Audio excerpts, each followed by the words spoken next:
Hello, good morning everyone. तो आज हम करेंगे कि यूजीसी नेट में इंपॉर्टेंट चैप्टर्स कौन कौन से हैं। सबसे पहले हम करेंगे स्टैट बहुत इंपॉर्टेंट है क्योंकि इसके 3-4 क्वेश्चन सीधे आते हैं और बाकी जो 10 क्वेश्चन हैं इसके वो पैराग्राफ में आते हैं। आजकल आ रहे हैं, पहले तो नहीं थे बट लास्ट टाइम तो आए थे। तो इसके लिए भी हमें पहले PYQs देखना बहुत इंपॉर्टेंट है। फिर उसके बाद आ गया फंडामेंटल्स जो कि बहुत इंपॉर्टेंट है, चैप्टर 1। फिर इन्वायरमेंटल जियो साइंसेज जिसमें रॉक्स और मिनरल्स बहुत इंपॉर्टेंट है। फिर इन्वायरमेंटल केमिस्ट्री। फिर इन्वायरमेंटल पोल्यूशन इंपॉर्टेंट है और ये हम गिलबर्ट से करेंगे 5th 6th और 7th यूनिट। और पूरा नहीं करना है, सिलेबस देखना है कि उसमें क्या इंपॉर्टेंट है। फिर उसके बाद हम करेंगे इन्वायरमेंट बायोलॉजी जो PD शर्मा से करेंगे हम, जिसमें कि सक्सेशन और ये इकोसिस्टम वगैरह टॉपिक्स हैं। बट अगर आपके पास कुछ शॉर्ट नोट्स हैं तो आप वहाँ से भी कर सकते हो क्योंकि PYQ से तो हमें पता चल ही जाता है। फिर EIA energy, solid waste, remote sensing और contemporary issues. EIA solid waste, remote sensing और कंटेम्प्रेरी इश्यूज़ जो हैं ये पूरे हम PYQ से करेंगे क्योंकि PYQ से अच्छा सोर्स इसके लिए कुछ भी नहीं है।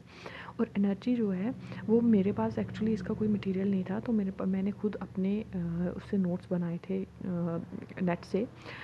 लेकिन बात क्या है कि कल जैसे मैंने स्टार्ट किया था तो कल मैंने सिर्फ PYQs किए हैं 2025 के। और पेपर 1 के लिए तो PYQ ही की है कि PYQ is the key. PYQ के बिना पेपर 1 नहीं हो सकता। और इसके अलावा कुछ और पढ़ने की ज़रूरत भी नहीं है बट आपको PYQ बहुत अच्छी तरह एनालाइज करने हैं और जो टॉपिक आपको नहीं समझ आ रहे हैं तो आप कुमार भरत या तलवीर सर की वीडियो से वो चैप्टर्स कर सकते हो। तो अब जो ये है UGC नेट, तो मैंने इसका एक बार पहले दिया था। अब मैं जो बोल रही हूँ कि 30 डेज़ में हम करेंगे। अब 30 डेज़ में इसका ये मतलब नहीं है कि आप नोट्स भी बनाएं, आप सोर्सेज भी अभी इकट्ठा करें तो आप कर सकें, नहीं। तो मैंने एक बार पहले तैयारी की थी जब मैंने मास्टर्स की थी जस्ट अपनी, तो तब मैंने पेपर दिया था। तब मैंने नोट्स बनाए थे इन चैप्टर्स के, वो मेरे पास अभी भी पड़े हुए हैं तो वो मैं उन नोट्स से ही करूँगी। बाकी जो पेपर 1 में वो मैं PYQ से करूँगी। और जो मैंने उस टाइम पेपर दिया था मैंने सिर्फ इसके नोट्स बनाए थे, नो रिवीजन नो PYQ। मेरे 154 में से मेरे 300 में से 154 मार्क्स थे। उस टाइम जो नेट का मेरिट किया था वो गया था 168 शायद या 166 कुछ इतना ही था। तो मेरे 154 थे। मैंने कोई इसका सिर्फ नोट्स बनाए थे, कोई रिवीजन नहीं की थी, कोई PYQ नहीं सॉल्व किए थे। पेपर 1 का तो कुछ देखा ही नहीं था, सिर्फ 2 PYQ सॉल्व करके गई थी मैं। तो मेरे पेपर 1 में 54 मार्क्स थे और पेपर 2 में मेरे 100 मार्क्स थे।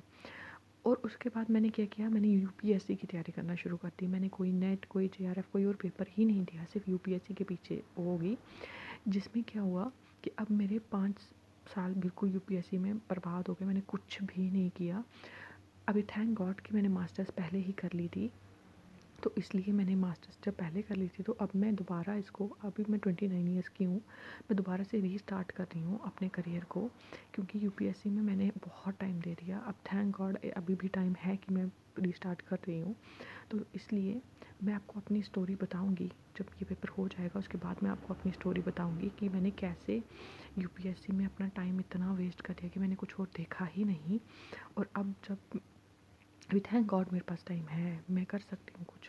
तो अब मैं दोबारा से अपनी UGC नेट की तरफ जा रही हूँ। तो अभी 30 डेज़ हैं मेरे पेपर में, तो जब ये पेपर हो जाएगा उसके बाद मैं आपको अपनी स्टोरी बताऊँगी कि कैसे मैंने UPSC में किस सर्कल में फंस के मैंने अपना करियर, मेरे पास जो अपॉर्चुनिटीज़ आई बाकी एक्स्ट्रा वो सब मैंने छोड़ दी। तो थैंक यू, मेरे साथ जुड़े रहिए, मैं आपको बताऊंगी, अपनी स्टोरी बताऊंगी और अपनी प्रिपरेशन साथ साथ में करेंगे दोबारा अपने करियर बनाने की तरफ, दोबारा अपनी लाइफ रीस्टार्ट करने की तरफ। तो देखते हैं कहाँ चलते हैं हम लोग साथ में। तो थैंक यू वेरी मच। मुझे प्लीज़ सब्सक्राइब करें, लाइक करें, क्योंकि मुझे पता है मैं अच्छी वीडियोस नहीं हूँ मेरी अभी तक बन रही क्योंकि मेरे पास आई हैव नो फ़ोन की जिससे मैं, अच्छा फ़ोन नहीं मेरे पास वही 5-6 साल पुराना फ़ोन है जिसका फ्रंट कैमरा भी नहीं चल रहा है। तो जब मेरे पास थोड़ा, I have no source of income, जब थोड़ा कुछ बनेगा तो मैं अच्छी वीडियोस भी बनाऊंगी, अच्छा क्वालिटी की, और करूँ अच्छे टाइम दूंगी मैं इस चीज़ को। सो थैंक यू सो मच। चलते साथ में तैयारी करते हैं। तो आज मैं फंडामेंटल्स चैप्टर करूँगी। मेरे पास नोट्स हैं तो आज मैं ये वाला चैप्टर स्टार्ट कर रही हूँ, फंडामेंटल्स। तो देखते हैं कितने चैप्टर्स होते हैं क्योंकि इस बार मैंने PYQs बहुत अच्छी तरह से करने हैं एंड में। तो फ़िलहाल फंडामेंटल्स आज मैं शुरू कर रही हूँ। So thank you so much यहाँ तक वीडियो देखने के लिए, और प्लीज़ सपोर्ट मी ताकि मैं अच्छा कर पाऊँ अपने करियर में और कहीं पहुंच पाऊँ, क्योंकि I have wasted my entire 5 years on UPSC. तो अब दोबारा से स्टार्ट कर रही हूँ। So thank you and pray for me.